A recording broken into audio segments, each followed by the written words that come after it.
दोस्तों, नमस्कार, प्रणाम। प्रीति जैन लाइफ स्टाइल में स्वागत है आप लोगों का। कैसे आप लोग भी अच्छे होंगे, मस्त होंगे, स्वस्थ होंगे।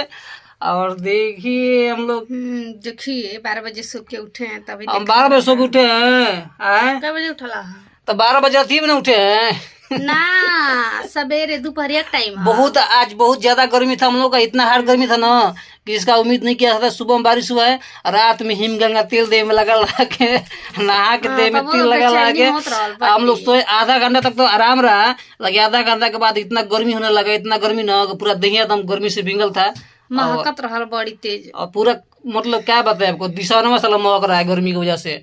खींचना पड़ रहा है एक हफ्ता पर। एक हफ्ता पे आप लोग यहाँ कैसा मौसम है? गर्मी तो खैर हर जगह पड़ रहा है पूरे इंडिया में, और यहाँ पर गर्मी थोड़ा सा हम लोग को बर्दाश्त नहीं हो रहा, ज्यादा हो रहा है। तो आज सुबह में बारिश हुआ है, लेकिन उसके बाद देख रहे हैं अभी भी ये बेना हो रही है और पसीना है माथे पर, और हसीना के माथे पसीना आप लोग देख ही सकते हैं।